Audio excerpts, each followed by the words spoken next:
Happy Friday. Hope everyone's doing well.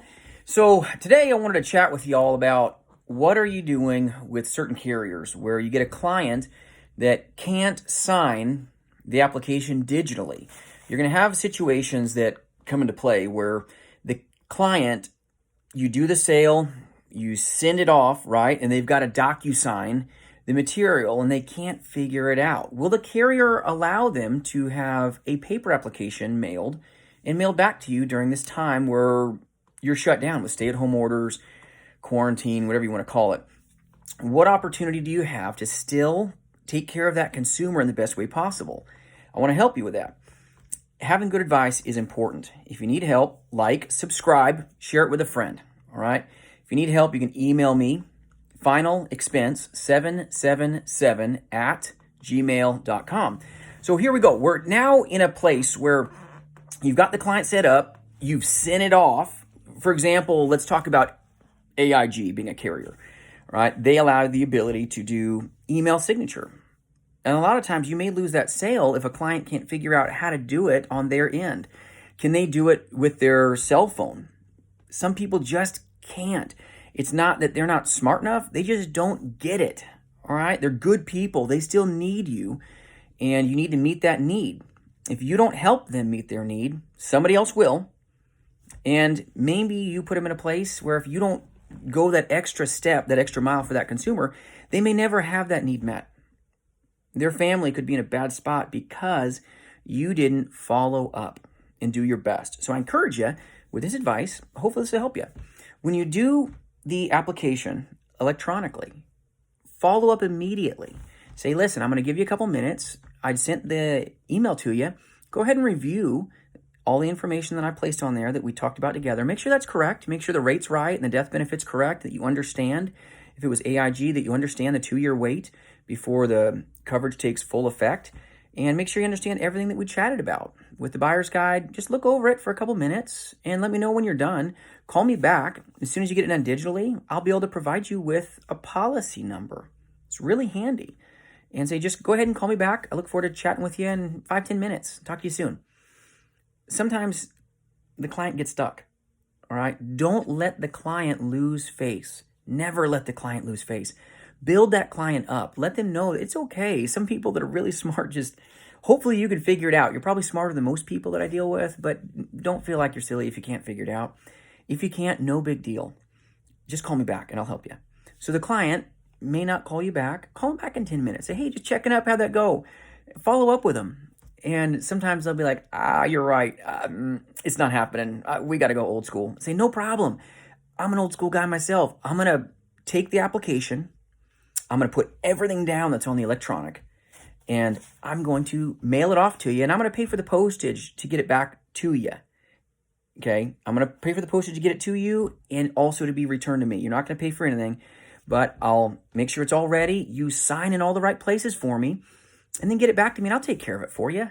I'm your guy. I live in the same state you do. I live 15 minutes away from you, an hour away, wherever they are. Let them know how close you are in proximity. Do the application old school. Grab a pen.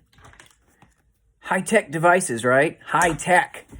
All right. Take care of that consumer. Put it in an envelope. Fill out your return address, mail it off to them with the postage already paid, and then give it a couple days. The post office is like the Pony Express. Sometimes it gets there in a day or two. Sometimes it takes a week, just depending on where these sweet folks are at. So make sure that what you do is you follow up with that consumer around 3 to 5 days.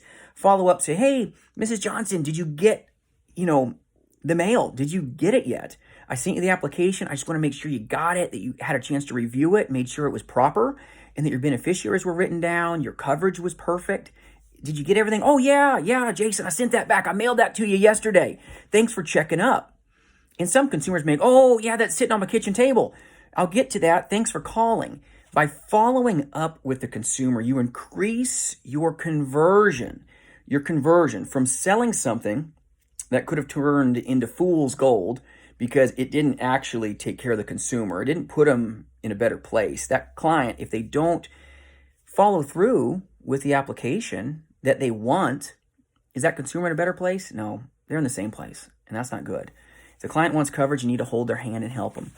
I went to the post office today. Okay. What do we have here? We have 4 envelopes sent back. These are all applications.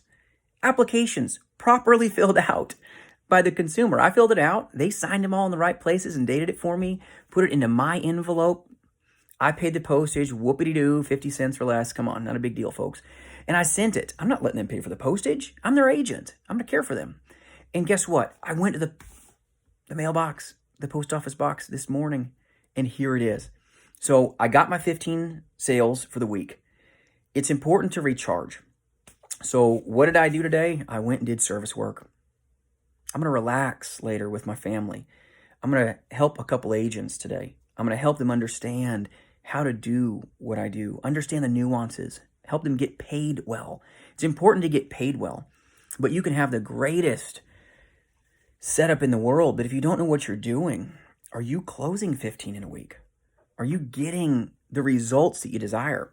It doesn't matter if you've got the same contract if you don't have the level of service from your manager, from your upline, from the person that's going to instruct you and mentor you. Mentorship is important. How quick is the person that you're relying on to train you? Are they picking up the phone?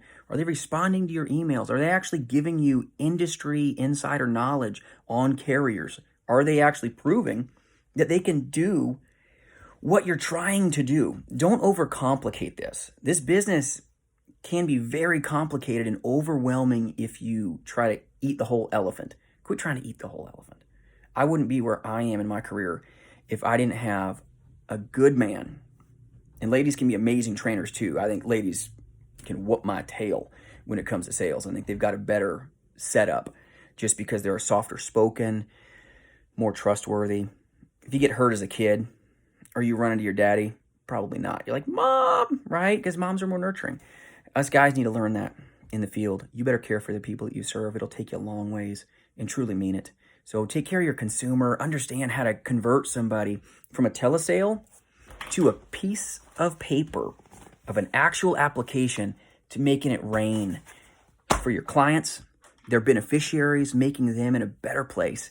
And by taking care of them, you're now putting your family in a better place because you helped write a policy that took amazing care of that consumer. So get good attention yourself. Understand your contract that you signed on with. If you're with a carrier right now or with an IMO, you're with a captive agency, heaven forbid, maybe that's the best place for you right now because you're just cutting your teeth. But you really want to get a grasp on where are you getting your advice from? Are you getting the training, and do they know what they're training you on? What's their track record? Have they done this for over a decade? Have they been in this business long? Or are they just somebody that calls himself a manager that's done this for 1 to 2, 3 years and has no sales experience? Never take advice, in the words of Tom Hopkins, from people more messed up than you are. I learned those words a long time ago. I went to some of Tom's training. He's a great man. Learn from other people. Learn from the Zig Ziglars of the world. Learn from people that are smarter than you are. Always be in a state of learning. Sharpen yourself. Constantly be sharpening yourself, getting yourself better so you can better take care of your family, but most importantly, better handling the needs of your consumer. Guard their wishes. Guard their information. Be secure in how you handle their personal information. Have a place that you come from with full disclosure, integrity, and meet their needs. Goodness, it's a privilege. It is so much fun. If you need help, reach out, like, subscribe. If you're getting frustrated, I'll help you in any way I can. Hope you have a great day today and a better day tomorrow.